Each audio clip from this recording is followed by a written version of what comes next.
What's up, guys? How you doing? I have now gotten, as you have heard me say earlier in some past videos, some past recaps of my UH men's basketball team. I had delayed my recap of the Cal Poly game because I was sick, and of course, I had also delayed this upcoming video, which was the Anaheim 2 Supercross recap. So I'm going to put up my banner here. So let's get started. There you see the recap. Levi Kitchen and Cooper Webb were your winners for the Triple Crown, the first of the 2024 year. And of course, this one here, Cooper Webb issued a ludicrous penalty. You can also tell it's also in the title as well. So I'm going to talk about the racing first.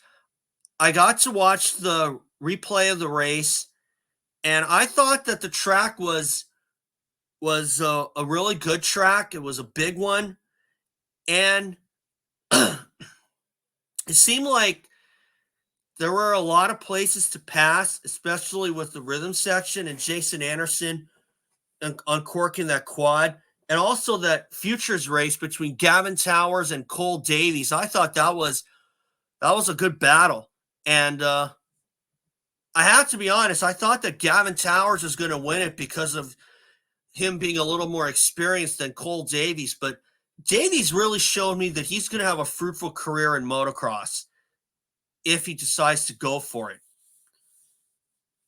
And hey, good on him. That was an entertaining race there. But as far as the pro class is concerned, we'll start with the 250s. RJ Hampshire and Levi Kitchen were battling in the first two races, both splitting the first two. But it all got decided in the third race when Hampshire went down. If that guy can just keep it on two wheels, he'll make me look like a genius. Because, like I said earlier, Hampshire is my pick for the title. But Levi Kitchen, good on him to win for Pro Circuit Kawasaki. Now Pro Circuit doesn't have to wait until the buzzer, so to speak, when Jo Shimoda won the last race. But Jo Shimoda, I think, could be his own worst enemy. And I say that because when Joe came into this season, I'm sure Honda put a lot of pressure on him. But I hope they didn't do what Yamaha did to Michael Craig after he won the Tampa Supercross in 1994, where Yamaha put so much pressure on Craig and he cracked and would end up leaving Team Yamaha for Honda and Troy. If Honda's doing the same thing with Jo Shimoda, that's not a good thing because, I mean, I know that Shimoda was expected to win, and I'm sure they probably had some good feelings that they were going to win another 250 title.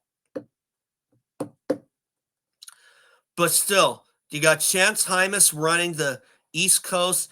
Personally, I still think Hunter Lawrence should join him, but it doesn't look like that's going to happen. But still, I mean, look at what happened to Travis Pastrana.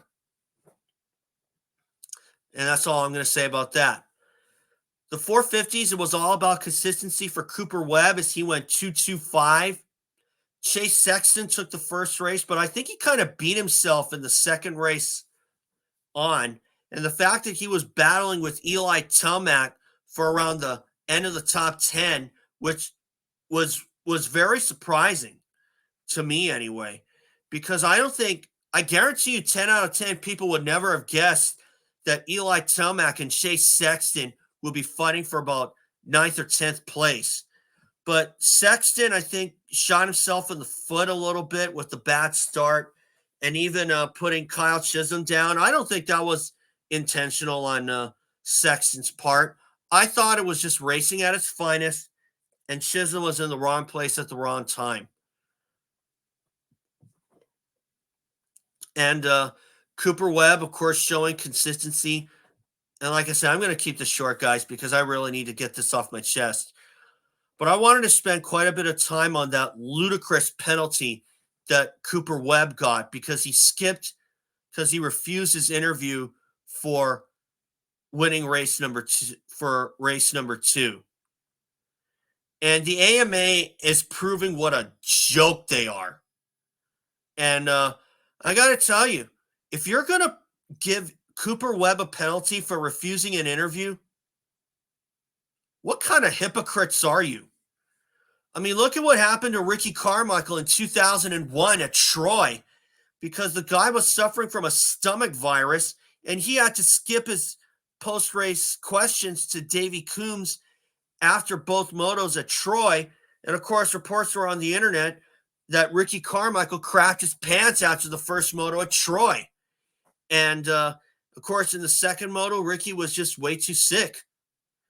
So really, if you're not going to penalize Ricky Carmichael for that, and you're going to penalize Cooper Webb for not taking an interview after one of the Triple Crown races, that's what I call being nitpicky and just looking for other ways to just piss somebody off.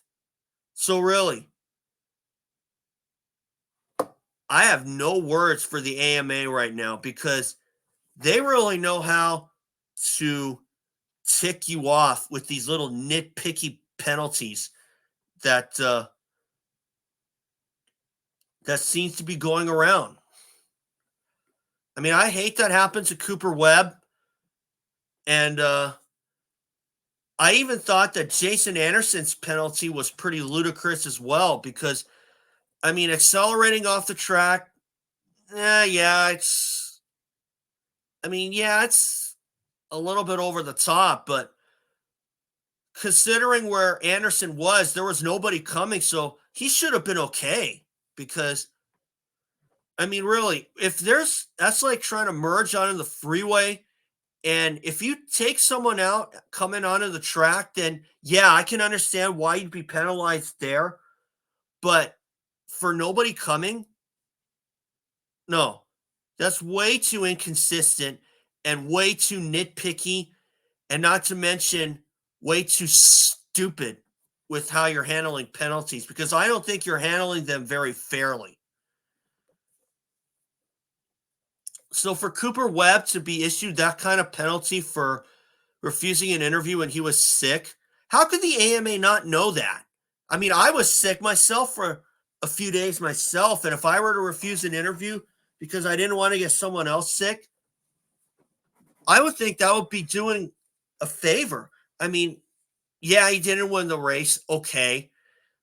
But still, if you're sick, they need to take that. The AMA should really have taken that into consideration instead of just jumping to BS conclusions like that. And all I can say to them is shame on you.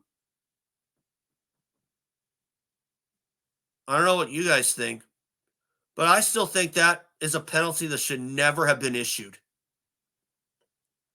So anyway, guys, that's all for today. I just thought I'd keep it short with the recap. And we'll see what happens we'll see what happens when we go to Detroit to open up the East Coast. And we'll see you all then. So we'll see you Saturday. And don't forget, it's a day race. So thanks, guys. Subscribe. I'll catch you all later.